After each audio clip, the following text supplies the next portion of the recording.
Senadores propõem que Auxílio Brasil no valor de R$ 400 seja permanente. E você vai ver também. Nordeste impulsiona a recuperação do consumo de serviços. China se alia aos Estados Unidos em movimento para aliviar o preço internacional do petróleo. Joe Biden convida mais de 100 países para a cúpula virtual sobre a democracia. Brasil está na lista. E ainda, com a flexibilização das medidas de isolamento, muita gente tem se animado para as festas de fim de ano.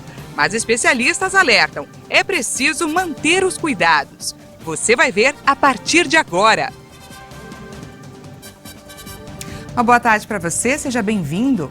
O relatório da PEC dos precatórios, apresentado na Comissão de Constituição e Justiça do Senado, definiu que o Auxílio Brasil deve ser permanente. A proposta, já aprovada na Câmara, está sendo analisada por senadores. O senador Fernando Bezerra apresentou o relatório à Comissão de Constituição e Justiça do Senado sobre a proposta que adia e parcela o pagamento de dívidas reconhecidas pela Justiça para destinar verba ao Auxílio Brasil, o antigo Bolsa Família.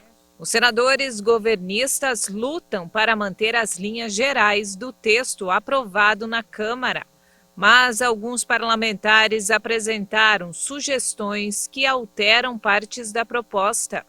Uma das mudanças que foi apresentada no parecer do relator é a que confirma o caráter permanente do programa social do governo, o Auxílio Brasil, mas não indica de onde viria a verba. O secretário especial do Tesouro e Orçamento do Ministério da Economia, Esteves Colnago, afirmou que o governo ainda não identificou a fonte permanente de recursos que permita custear o Auxílio Brasil no valor de R$ 400. Segundo estimativas do governo, se aprovada, a PEC deve abrir espaço superior a 106 bilhões de reais no orçamento.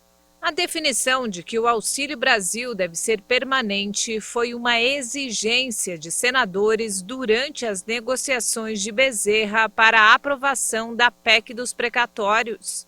A permanência do programa não estava prevista no texto aprovado pela Câmara dos Deputados. No relatório sobre a PEC, Bezerra sustentou que houve a necessidade de prever um programa permanente de enfrentamento à pobreza. O ex-ministro André Mendonça, indicado pelo presidente Jair Bolsonaro para o Supremo Tribunal Federal, deve ser sabatinado na próxima semana. O anúncio foi feito pelo presidente da Comissão de Constituição e Justiça, o senador Davi Alcolumbre. André Mendonça foi indicado para o cargo em julho e, caso seu nome seja aprovado na CCJ, ainda precisa passar pelo plenário do Senado. Além de Mendonça, outros 9 indicados para outros cargos também precisam passar por sabatina. A região Nordeste impulsiona a recuperação do consumo de serviços. Segundo o levantamento do Banco Central, a procura das famílias pela região contribuiu com um impacto positivo do setor de turismo nos últimos meses. O Banco Central avaliou que o Nordeste é a região do país que mais se destacou na recuperação do consumo de serviços às famílias, na comparação com o nível observado antes da pandemia de Covid-19.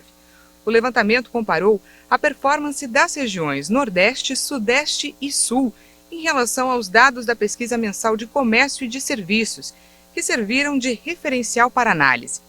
Segundo o Banco Central, esse desempenho do Nordeste pode ter sido influenciado pela retomada do setor de turismo, que registrou um ritmo mais intenso que o observado nas outras regiões.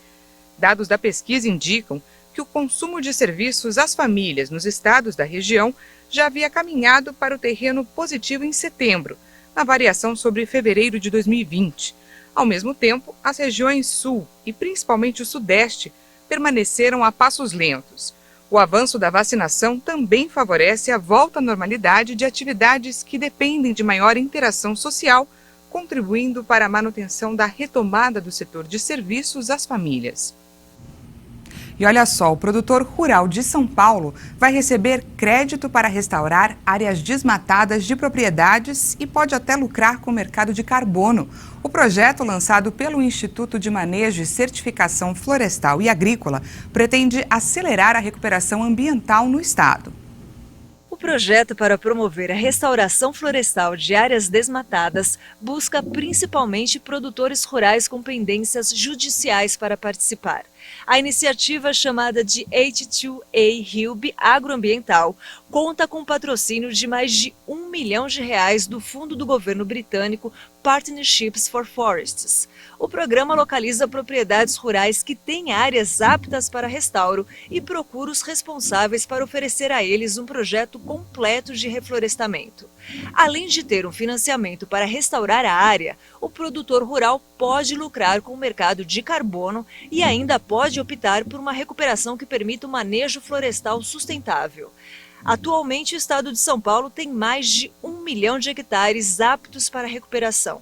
Segundo a organização do projeto, se apenas 2% da área disponível para recuperação ambiental no estado for recuperada, os projetos podem movimentar mais de R$400 milhões e ainda gerar outras fontes de rendas para os produtores rurais envolvidos. As propriedades rurais médias e grandes de São Paulo devem ter pelo menos 20% da área preservada. Essas áreas, chamadas de reservas legais, precisam estar cobertas por vegetação natural e não por plantações. As iniciativas de manejo florestal sustentável também são permitidas.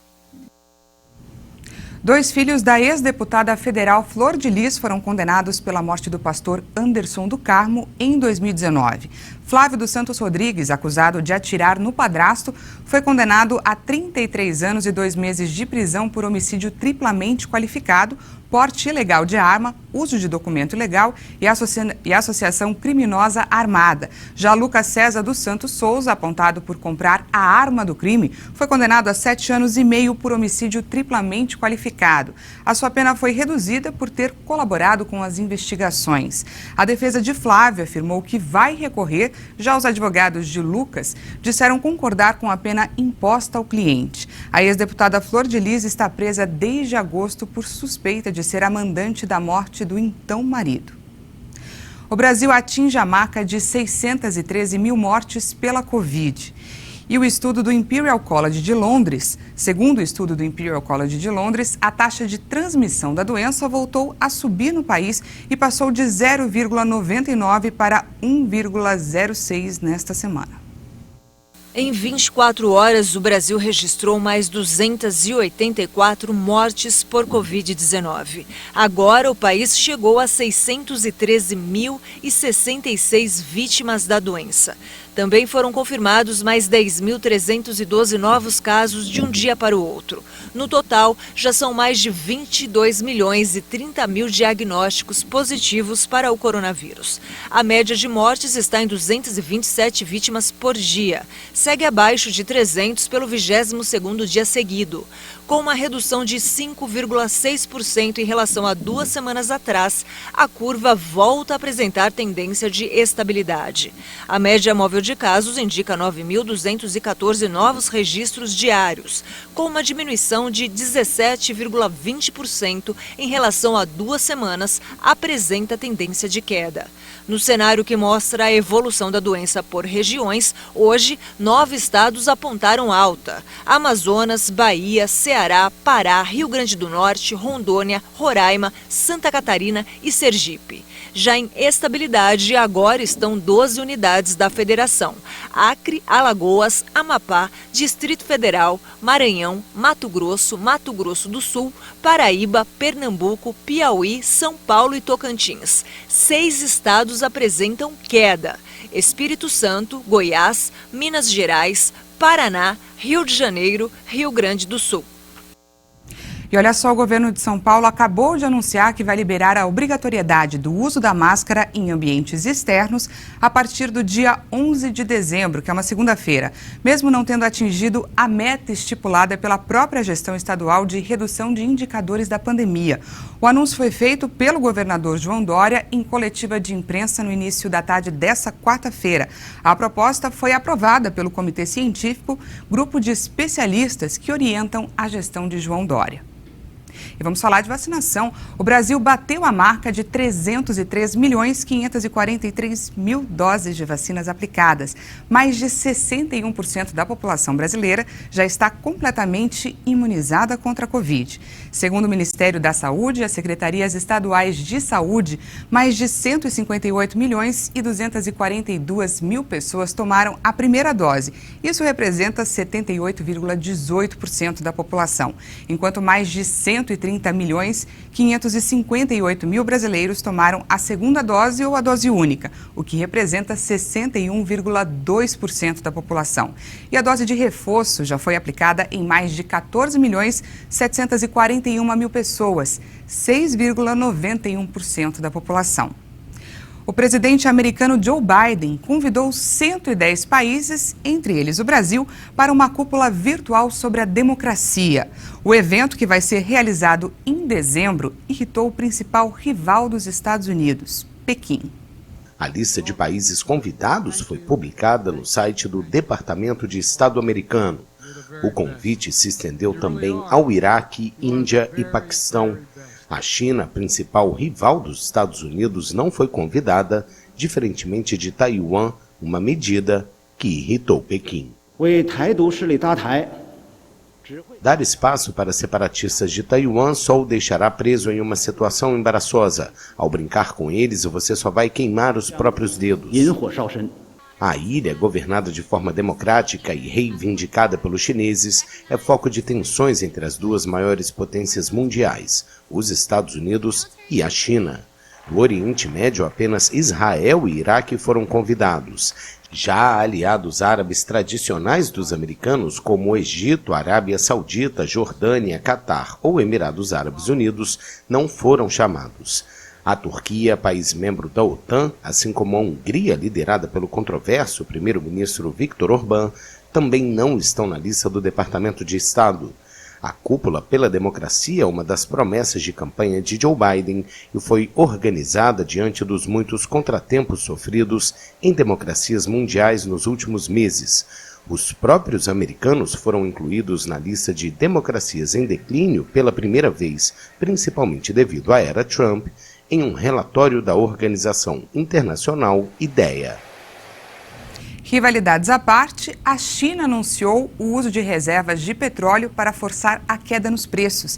A iniciativa vai de encontro com a proposta do presidente Joe Biden de, com o aumento da oferta, baixar mecanicamente os preços da commodity para conter o custo da gasolina, que tanto tem pressionado a inflação. Com isso, Pequim se junta a uma iniciativa lançada pelo presidente dos Estados Unidos, Joe Biden, embora a chancelaria chinesa não tenha citado o país americano.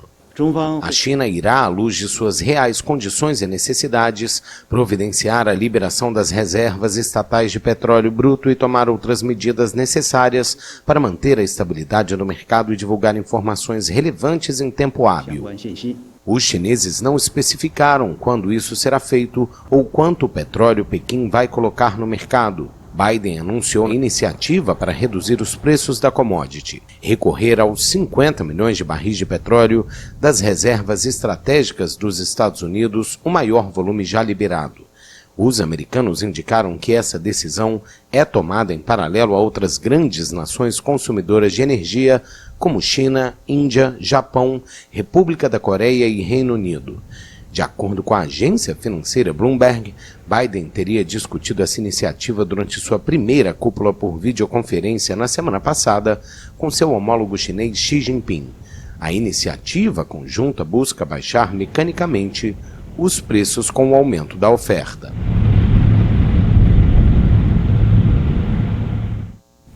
E você vai ver depois do intervalo. Apesar das expectativas para as festas de fim de ano, especialistas alertam: ainda não é a hora de baixar a guarda. Nós voltamos já.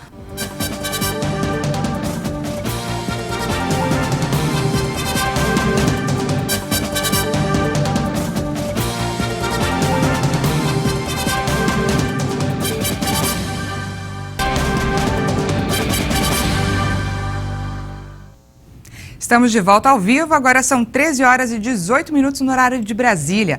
A Câmara dos Deputados aprovou um projeto que aumenta a pena de crimes cometidos contra a mulher em situação de violência doméstica.